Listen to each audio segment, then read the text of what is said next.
Students, अब आप देख रहे होंगे आपके बुक पेज नंबर 32 2.1 एक्सरसाइज है। आप पहले उस बुक को खोल लीजिए। उसमें जैसे आप फर्स्ट क्वेश्चन को ध्यान से पढ़ो। फर्स्ट क्वेश्चन मैं भी यहाँ पढ़ता हूँ, आप इसको पढ़े। जैसे लिखा हुआ है which of the following expressions are polynomial in one variable and which are not. आपको कुछ पॉलिनोमियल्स दिए गए हैं, जैसे आप अपनी बुक में देख रहे हैं you have to given 5 polynomials. वो पॉलिनोमियल है या नहीं अभी हमने बताना है, ठीक है। उन्हें बताना है जो 5 स्टेटमेंट्स गिवन है इनमें कौन कौन से पॉलिनोमियल हैं और कौन कौन से नहीं है। अभी मैंने आपको प्रीवियस लेक्चर में ये बताया था कि पॉलिनोमियल होता क्या है, ठीक है ना। अब उस अकॉर्डिंग हम देखेंगे कि पॉलिनोमियल इनमें से कौन कौन से पॉलिनोमियल हैं और इनमें से कौन कौन से नहीं है। लेकिन इन्होंने इसके साथ ही लिख दिया कि वन वेरिएबल पॉलिनोमियल है या नहीं। तो हम इसके साथ ये भी देखेंगे कि वो पॉलिनोमियल वन वेरिएबल में आता है या नहीं। वन वेरिएबल का तो मेथड सिंपल है कि अगर x चलेगा तो पूरी इक्वेशन में हमें x दिखेगा, कुछ और नहीं दिख सकता। जैसे आपका फर्स्ट पार्ट है ये 4x² माइनस 3x प्लस 7। अब इसको बताना है कि ये पॉलिनोमियल है या नहीं है। इसको बताने के लिए हमने और कुछ नहीं देखना, सिर्फ एक्सेस की पावर देखनी। इसमें x की पावर 2 है और इसमें x की पावर 1 है। तो x की जहां भी हम पावर देख रहे हैं वो होल नंबर में है ना। तो हम लिखेंगे, जहां ऐसे लिखते होते हैं all variables, all terms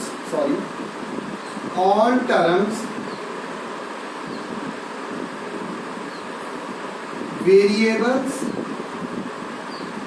are in whole power।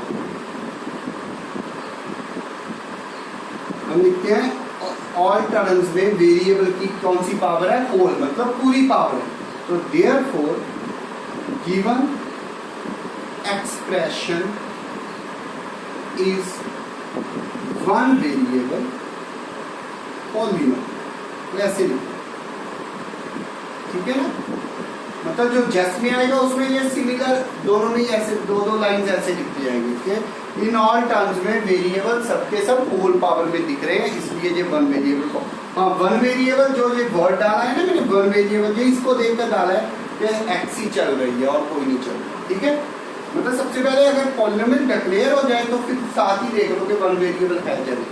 अब जैसे सेकंड पार्ट में आते हैं y² plus under the root 2। अब j है या यस ये भी है। कई बच्चे इसको नो बोल देते हैं, वो बोलते हैं जी 2 के ऊपर अंडर द रूट आ गया। लेकिन मैंने सबसे पहले आपको क्या बोला है कि आपने कांस्टेंट तो देखना ही नहीं है, आपने सिर्फ वेरिएबल देखना। तो आप इसमें भी क्या करोगे, यही 2 लाइन जो मैंने यहाँ लिखवाई है वही यहाँ एज इट इज, ठीक है। अब आता है थर्ड पार्ट है जैसे t under the root t plus 3t under the root. अब ये है या नहीं, अब यहाँ है t, जो ये t डाला है ये t वेरिएबल में आता है। अब t अगर वेरिएबल में आता है तो उसकी फर्स्ट टर्म देखो, फर्स्ट टर्म में t अंडर का रूट में है, तो ये मतलब पॉलिनोमियल तो नहीं होगा क्योंकि t की पावर हाफ है, वो होल नहीं है। तो हम लिखेंगे यहाँ in first term variable is not in a whole power, therefore given expression is not one variable polynomial। That's your answer, ठीक है। मतलब अब आपको समझ आया ना कि किस टाइप से ये क्वेश्चन करने हैं। अगर सभी की सभी जो वेरिएबल्स की पावर होल में दिखती है तो फिर एज इट इज लाइन। अगर किसी टर्म में, जैसे ये फर्स्ट टर्म है ये सेकंड है, किसी टर्म में आपको वेरिएबल होल पावर में नहीं दिख रहा तो उसको नॉट लिख दे। जो आगे के इसके 2 पार्ट्स हैं वो खुद करने हैं, ठीक है। जो लास्ट वाला पार्ट देखो, चलो मैं करवाता हूँ, तो अकेला 4th पार्ट कर लेंगे। लास्ट में है x की power 10 plus y raise to power 3 and t raise to power 50। और पहले ये सोचते हैं कि पॉलिनोमियल है या नहीं। Yes it is a polynomial but not a one variable. Polynomial है क्योंकि एक्स वाई और टी की जो पावर्स है वो होल में है, लेकिन ये वन वेरिएबल नहीं है। क्यों? क्योंकि इसमें तीन वेरिएबल चल रहे हैं। इसको हम डायरेक्ट लिखेंगे it is not one variable, only nominal. हमने डॉट डाल दिया, शॉर्ट फॉर्म में डाल। ठीक है, ये तो था आपका फर्स्ट पार्ट। अब आते हैं हम सेकंड पार्ट। सेकंड पार्ट को पढ़ें, फिर मैं बताता हूँ। ये आपको 8th में भी होते थे। लिखा हुआ है right the coefficient of x square in each of the following. X square के कोफिशिएंट बताने वो होते क्या है। चलो जैसे मैं एक सम करूंगा, आपको उसी से समझा जाएगा। जैसे मैं फर्स्ट स्टेटमेंट डालता हूँ, ये आपको एक पॉलिनोमियल दिया गया है, इसमें आपको एक्स स्क्वायर का कोफिशिएंट निकालना है। कोफिशिएंट होता है जिसका भी आपको पूछा है, पहले तो वो वर्ड इस पॉलिनोमियल में होना चाहिए, फिर अगर वो है, जैसे आपको एक्स स्क्वायर का पूछा है, उसके साथ बिल्कुल मल्टीप्लाई में क्या लगा हुआ है वही उसका कोफिशिएंट होता है। मतलब जैसे जहां coefficient of x square, coefficient को शॉर्ट फॉर्म में COEFF डॉट डाल सकते हैं। एक्स स्क्वायर का कोफिशिएंट जहां अकेला प्लस लगा हुआ है, प्लस का मतलब है 1 लगा हुआ है, तो कोफिशिएंट ऑफ एक्स स्क्वायर कितना आ गया 1। अब इसी टाइप से सेकंड पार्ट है 2 minus x square plus x cube. इसमें भी कोफिशिएंट ऑफ एक्स स्क्वायर वो कितना हो गया -1, क्योंकि एक्स स्क्वायर के आगे अकेली माइनस दिख रही है आपको, तो अगर कुछ ना दिखे तो वो 1 होता है। अब आता है π/2 एक्स स्क्वायर प्लस एक्स। इसमें आपको कोफिशिएंट ऑफ एक्स स्क्वायर π/2। और फोर्थ पार्ट ध्यान से देखो, अंडर द रूट 2x -1। इसमें आपको कोफिशिएंट ऑफ एक्स स्क्वायर कितना दिखेगा 0। 0 क्यों लिखा? क्योंकि जहां एक्स स्क्वायर ही नहीं है, मैंने क्या बोला था, किसी का कोफिशिएंट ढूंढने से पहले जिसका भी कोफिशिएंट पूछा है वो पहले उस पॉलिनोमियल में होना चाहिए, वो वर्ड। ठीक है, देखो जहां तक समझाया आपको।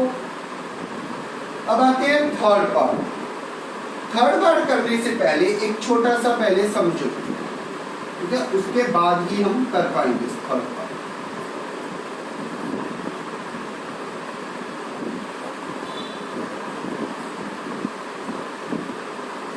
अब आता है आपको एक बात आएगी डिग्री, एक वर्ड आएगा आपको डिग्री।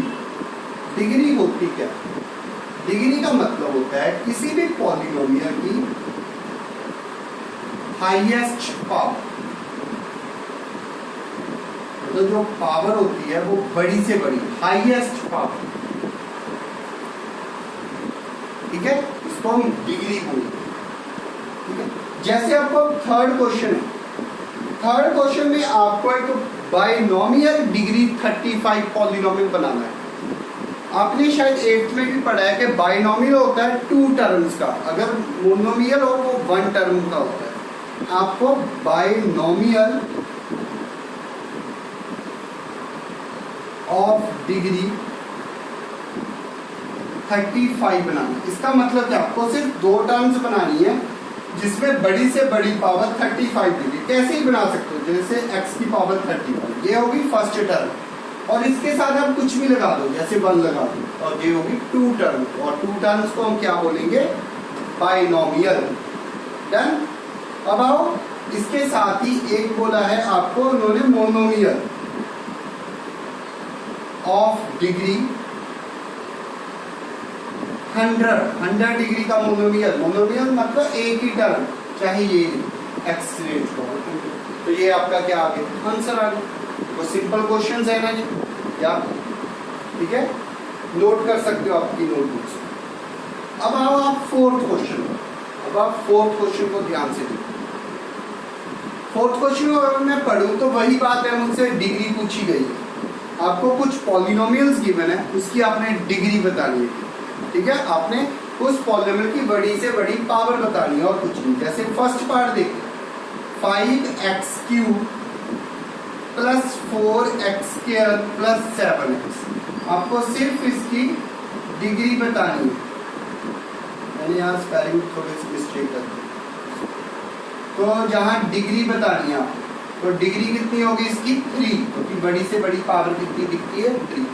वेरिएबल की पावर देखनी है आपने, ठीक है ना, वेरिएबल, क्योंकि मेन कंसंट्रेशन पॉलिनोमियल का वेरिएबल का होता है। एक आधा और कर लो, बाकी आपने खुद करनी है। जैसे थर्ड पार्ट है 5t माइनस √7, इसकी डिग्री कितनी है, इसकी डिग्री है 1, क्योंकि t के ऊपर पावर कितनी है 1। फोर्थ पार्ट ओनली 3 गिवन है। देखो वेरिएबल तो गिवन ही नहीं है, तो अगर वेरिएबल गिवन नहीं है तो इसकी डिग्री कितनी होगी 0। जिसका वेरिएबल ही नहीं है उसकी डिग्री कितनी हो गई 0। ठीक है जी। अब आते हैं इस एक्सरसाइज का लास्ट क्वेश्चन। उन्होंने ऐसे पूछा है कि क्लासिफाई करो जो आपको पॉलिनोमियल दी गई है। पॉलिनोमियल भी वैसे 3-4 टाइप्स की होती हैं। आपको सिलेबस के अकॉर्डिंग ये होता है कि लीनियर है, क्वाड्रेटिक है या क्यूबिक पॉलिनोमियल। इसको हम कैसे ढूंढते हैं, चलो आपको मैं बताता हूँ। इसको ढूंढने से पहले सबसे पहले हमें डिग्री पर कंसंट्रेशन करना पड़ता है, ठीक है। तो पहले हम देखेंगे कि उसकी डिग्री कौन सी है। अगर डिग्री हुई 1 तो उसको क्या बोल देंगे हम, लीनियर। अगर डिग्री हुई 2 तो हम क्या बोल देंगे, क्वाड्रेटिक। अगर डिग्री हुई 3 तो क्या बोल देंगे, क्यूबिक। और आपको इन तीनों में से कुछ ना कुछ पूछा है, ठीक है। आपको कुछ इक्वेशन दी गई है, मैं एक दो करवाऊंगा, बाकी आपने खुद नोटबुक पर कर ली, ठीक है। और 2.1 इससे आपकी कंप्लीट हो जाएगी। अपने अच्छे से इसको नोटबुक पर कर लेना, ठीक है। तो जैसे पहला क्वेश्चन है x² प्लस x। सबसे पहले मैं डिग्री की तरफ कंसंट्रेशन करूंगा। डिग्री कितनी है इसकी 2, तो हम लिखेंगे इट इज अ क्वाड्रेटिक, ठीक है। अब जैसे सेकंड क्वेश्चन है x माइनस x³। अब इसकी डिग्री 3 है तो इट इज अ क्यूबिक, इस टाइप से, ठीक है ना। कोई और कर लो, जैसे फिफ्थ पार्ट है 3t, पावर एक ही है तो इट इज अ लीनियर, ठीक है। आपको 1, 2 या 3 की पावर दिखेगी। अब आप सोचो कि अगर 0 पावर हो या 3 से ज़्यादा हो तो उसको क्या कहेंगे। आपके सिलेबस के अकॉर्डिंग सिर्फ ये 3 ही हैं। नाम तो उनके भी होते हैं, लेकिन आपको अकॉर्डिंग टू सिलेबस सिर्फ ये 3 ही है और इन तीनों के अकॉर्डिंग आपने करना, ठीक है। तो स्टूडेंट, इसके साथ आपका पॉलिनोमियल का 2.1 एक्सरसाइज कंप्लीट होती है और आपने इसको अच्छे से नोटबुक पर कर लेना है, ठीक है। अगर कोई डाउट हुआ तो आप मेरे से कभी भी पूछ सकते हैं, ठीक है। So thank you very much.